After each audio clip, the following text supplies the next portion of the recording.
Hello everyone, welcome to Mani Mania channel. I am Mandeep Mani. मैं इससे पहले मेरे फेवरेट एमसीयू करैक्टर्स और कुछ अनकम्प्लीटेड से फील हो रहे करैक्टर्स के ऊपर मेरी बात एमसीयू प्लीज़ रिकॉर्डिंग में बता चुका हूँ। अगर आप चाहें तो उन दोनों रिकॉर्डिंग्स के लिंक डिस्क्रिप्शन बॉक्स में अवेलेबल हैं, जाकर मेरी उन फीलिंग्स को जज कर सकते हैं। इस रिकॉर्डिंग में बात करूँगा मेरी फेवरेट एमसीयू मूवीज़ के बारे में।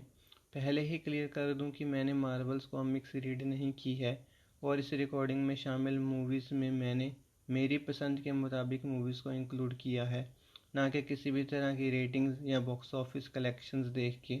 तो अगर आपको कई और मूवीज़ अच्छी लगती हैं, जैसे कि कई और हैं मेरी भी, तो वो एक पॉजिटिव फैक्ट है। अब शुरुआत करूँ इस रिकॉर्डिंग की, तो सबसे पहले मुझे एमसीयू की दी एवेंजर्स मूवी हद से ज़्यादा पसंद है, क्योंकि इस मूवी का इवेंट किसी छोटे स्केल का नहीं होता, पूरे एक प्लेनेट को नहीं बल्कि पूरे यूनिवर्स को खतरा था। और इस मूवी ने जो एक्सपीरियंस दिया दूसरे एमसीयू सुपर हीरोज़ को इस मूवी में एक साथ लाके, वो तो इस मूवीज़ को रेटिंग्स और कलेक्शन से कहीं ऊपर बना देता है, मानो कोई फेस्टिवल ही हो सुपर हीरो फैंस और मुझ जैसे साइंस फिक्शन के दीवानों का। इस मूवी में कमाल बात यही थी कि पूरी मूवी का टोन सीरियस था और समय के गुजरने के साथ सीरियस और एक्साइटेड करता जा रहा था। और मूवी कहीं पे भी अपनी बॉन्डिंग आपसे लूज़ नहीं होने देती, एक के बाद एक सीन्स आपको सीट के एज तक लाने का, या आज के टाइम पे कहूँ तो आपकी पीठ को छूती हुई स्पोर्ट से दूर करने में कामयाब होते ही जाते हैं। मूवी का सबसे पहला सीन हॉकाई को बस में करके भाग जाना, फिर ब्लैक विडो का इन्फॉर्मेशन निकलवाने वाला सीन, उसके बाद लोकी का आई स्कैनिंग वाला सीन, बूम, गूस बम्स इतने में ही। फिर एक epic level scene, Captain America और आयरन मैन का एक ही फ्रेम में एक साथ दिखना। मगर यह तो शुरुआत थी। उसके बाद first time iron man, Thor और कैप्टन अमेरिका की ट्रिनिटी का जंगल फाइट सीक्वेंस सुपर्ब, क्या माइंड ब्लोइंग पावर इफेक्ट था। ऐसे सीन्स को याद रखने की ज़रूरत नहीं पड़ती, एक ही बार में दिमाग में छप जाते हैं।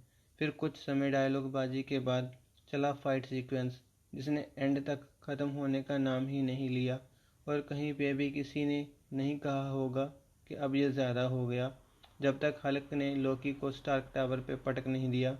अब इस मूवी को देख के क्या हम फैंस इससे कम लेवल की मूवी के साथ एडजस्ट कर पाएंगे? हम फैंस कोशिश तो करते हैं, पर हो नहीं पाता हमसे। इस रिकॉर्डिंग की दूसरी मूवी है आयरन मैन 3। ये मूवी इस रिकॉर्डिंग में क्यों है? क्योंकि हमारा मैकेनिकल हीरो उसे एक एलियन फाइट के बाद आधा पागल हो जाता है और बाकी आधा हो रहा होता है, इसीलिए वो खुद दुश्मन को अपने घर बुलाता है। और दूसरी तरफ बात करूँ विलन की, तो इतना ही कहूँगा कि इस मूवी के छोटे से रन टाइम पे अब सुपर हीरोज़ ऑडियंस के फेवरेट द बॉयज़ शो के 3 सीज़न रिलीज़ हो चुके हैं। तो आप सोच सकते हैं ना कि इसके रियलिटी में आने का सफ़र कब और कैसे शुरू हुआ।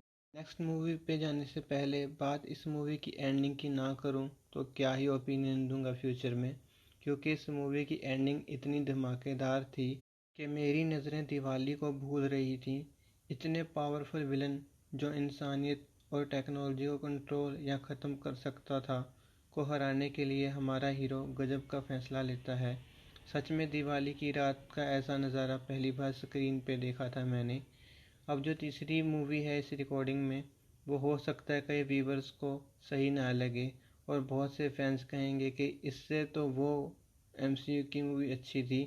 मैं बात करने वाला हूँ movie captain America winter soldier की, जो दिखने में और सुनने में भले ही एनर्जेटिक ना लगे, मगर इलेक्ट्रिक शॉक ज़बरदस्त देती है।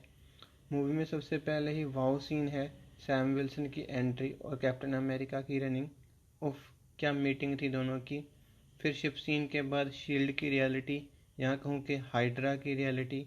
उसके बाद पहला हाईवे गन शूटिंग वाला सीन, एलिवेटर फाइट सीन, उसके बाद ओरिजिन और एंट्री सीन, हाईवे पे क्या बवाल हुआ, वाओ।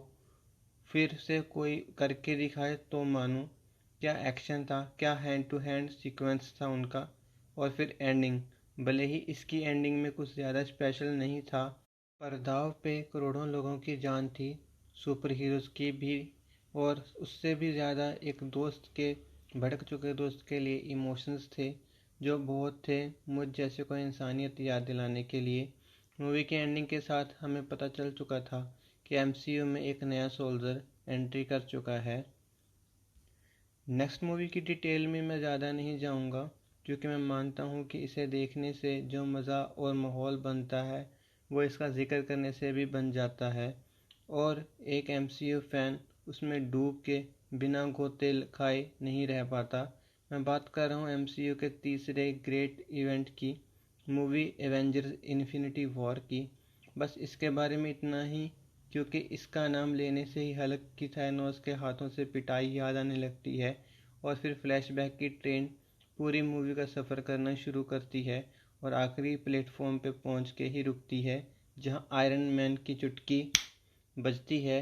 मुझे लगता है कि अब मेरी रिकॉर्डिंग की ट्रेन का भी आखिरी प्लेटफॉर्म आ गया है। तो आप बताइए कि आपको कैसा लगा इस रिकॉर्डिंग का सफ़र? दोबारा इस ट्रेन के लिए आएंगे या नहीं? प्लेटफॉर्म टिकट के लिए अभी चैनल को सब्सक्राइब कर लीजिए और इस सफ़र के बारे में अपनी राय कमेंट्स में दीजिए। मज़ा आया हो तो अपनों के साथ शेयर कर दीजिए, और ये ट्रेन अपनी चलती रहे इसके लिए इसे लाइक भी कर दीजिए। इस रिकॉर्डिंग के सफ़र में इतना ही। अपना ख्याल रखिए, अपनी सेहत का ख्याल रखिए। Thank you.